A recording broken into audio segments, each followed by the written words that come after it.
దేవుని అతి పరిశుద్ధ నామమునకు మహిమ కలుగునుగాక. మీరంతా క్షేమమని మీ క్షేమం కొరకు నిత్యము ప్రార్థిస్తూ ఉన్నాం. అనుదినము ఈ ధ్యానాలు మీరు అనుసరిస్తూ ఈ ధ్యానాల ద్వారా మీరు ఆధ్యాత్మికంగా అభివృద్ధి పొందుతున్నారని నమ్మి దేవుని ఎంతగానో స్తుతిస్తున్నాను. ఇది నా హోప్ ఫర్ టుడే వాక్య ధ్యానంలోనికి మిమ్మల్ని ఆహ్వానిస్తూ ఉన్నాను. మన జీవితాలలో దేవుని ఘనపరిచే విధానాలు రకరకాలుగా ఉంటాయి. మన తలాంతులను బట్టి దేవుడు మనకిచ్చినటువంటి తలాంతులను బట్టి దేవుని ఘనపరుస్తూ ఉంటాం. మన ఉద్యోగాలను బట్టి దేవుడు మనకిచ్చిన ఉద్యోగాలను బట్టి దేవుని కొరకు సాక్షిగా జీవిస్తున్న స్థితిని బట్టి దేవుని మనం ఘనపరుస్తూ ఉంటాం. రకరకాలుగా మనకి ఏది ఇచ్చాడో దాన్ని ఘనపరుస్తూ ఉంటాం. మంచిది, చాలా సంతోషం. అయితే సామెతల గ్రంథకర్త మరొక అంశాన్ని మన ముందుకు తీసుకొని వస్తున్నాడు. మనం ఘనపరచవలసినటువంటి విషయం మరొకటి చూపిస్తూ ఉన్నాడు. ఆ మాట నేను మీ ముందుకు తీసుకొని రావాలని ఆశపడుతున్నాను. సామెతల గ్రంథం 3వ అధ్యాయం 9వ వచనంలో ఒక భాగాన్ని నేను చదువుతున్నాను. యెహోవాను ఘనపరచుము అంటున్నాడు. యెహోవాను ఘనపరచుము అనే ఆ ఘనపరిచే విధానం, విధి ఏ విధంగా ఉండాలి అని అంటే అంటున్నాడు ఇక్కడ నీ రాబడి అంతటిలో ప్రథమ ఫలమును నీ ఆస్తిలో భాగమును ఇచ్చి యెహోవాను ఘనపరచుము. నీ రాబడి అంతటిలో ప్రథమ ఫలమును నీ ఆస్తిలో భాగమును ఇచ్చి యెహోవాను ఘనపరచుము అంటున్నాడు. యెహోవాను ఘనపరచటం ఎలా అనంటే త్రూ గివింగ్, దేవునికి ఇచ్చుట ద్వారా ఘనపరచటం. మన జీవితాల్లో మనం దేవుని ఘనపరిచే విధానాలు రకరకాలుగా ఉంటాయి. మంచిది, మన సాక్ష్యం ద్వారా మనం ఘనపరుస్తాం, మనకున్నటువంటి తలాంతుల ద్వారా మనం ఘనపరుస్తాం, లేకపోతే మనకున్నటువంటి ఉద్యోగాల ద్వారా ఘనపరుస్తాం, మనకున్నటువంటి వేటి నుంచో దేవుడు మనకిచ్చిన వాటన్నిటిని బట్టి మనం ఘనపరుస్తాం.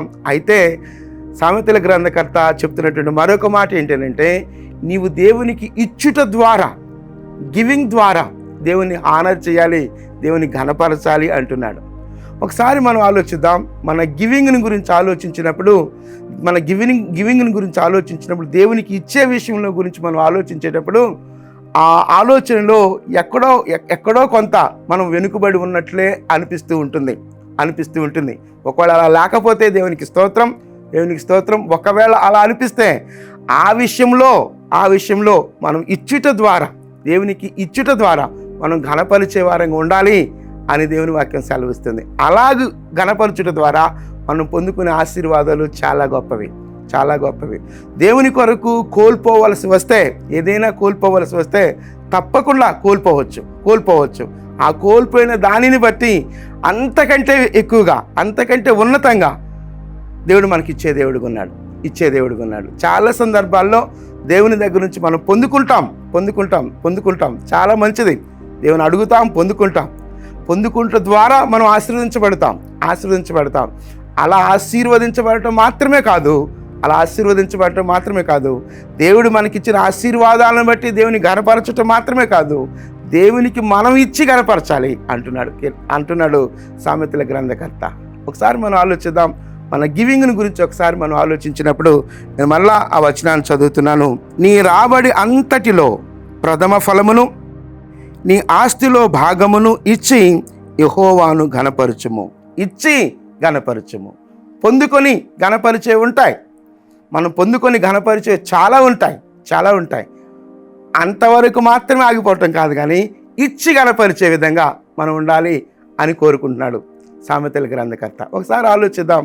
మన గివింగ్ని గురించి ఆలోచిద్దాం. ఇచ్చి దేవుని ఘనపరుద్దాం. అది ఇంకా ఉన్నతమైనటువంటి దేవుని దగ్గర నుంచి మనం పొందుకోవడం మంచిది. పొందుకుంటాం, ప్రార్థన చేస్తాం, పొందుకుంటాం, ఆశీర్వదించబడతాం. ఆశీర్వాదాల ద్వారా కూడా దేవుని ఘనపరుస్తాం. అంతకంటే ఉన్నతమైనది ఇచ్చి యెహోవాను ఘనపరచటం. దేవునికి ఇచ్చి యెహోవాను ఘనపరచటం. ఆ ఉన్నత స్థాయిలోనికి మనం ఎదుగుదాం. ఇస్తున్నాం. అయితే ఇంకా ఎక్కడైనా మనం వెనుకంజ వేస్తున్నట్లయితే, ఎక్కడైనా దేవుడు వెలితిగా అనిపిస్తున్నట్లయితే, మనం ఇచ్చే మన గివింగ్లో ఆ విషయాల్లో దేవుడు మనతో మాట్లాడుతున్నప్పుడు అలా ఇచ్చి దేవుని ఘనపరిచే వారంగా మనం ఉండాలి అని దేవుడు మనను ప్రోత్సహిస్తున్నాడు. ఇద్దామా? ఇచ్చి దేవుని ఘనపరిచే వారంగా ఉందామా? ఆలోచిద్దాం. మన గివింగ్స్ గురించి ఒకసారి మనం ఆలోచిస్తూ, దేవా నేను ఇచ్చి నిన్ను ఘనపరిచేవాడుగా, ఘనపరిచే దాననుగా నేను ఉండగలుగునట్లుగా నన్ను ఆశీర్వదించు ప్రభా, అట్టి కృప నాకు అనుగ్రహించు ప్రభా అని ప్రార్థన చేద్దాం. చిన్న ప్రార్థన. కృప కలిగిన దేవా, మహోన్నతుడా, జీవము కలిగిన దేవా, నిజమే ప్రభా, మీ నుండి మేము ఎన్నో ఆశీర్వాదాలు మేము పొందుకున్న ఆశీర్వాదాలను బట్టి మిమ్మల్ని ఘనపరుస్తూ ఉన్నాం ప్రభా. అయితే మీకు ఇచ్చుట ద్వారా, మీకు ఇచ్చి మిమ్మల్ని ఘనపరిచే స్థితి మాకు అనుగ్రహించమని, అట్టి కృప మాకు దయచేయమని మీ కృపాహస్తాల్లోనికి మమ్మలను మేముగా సమర్పించుకుంటూ సమస్త ఘనత, మహిమ, ప్రభావాలు మీరు మాత్రమే పొందుకోమని యేసుక్రీస్తు అతి పరిశుద్ధమైన నామంలో ప్రార్థించి స్తుతించి వేడుకొనుచున్నాం తండ్రి. Amen, amen.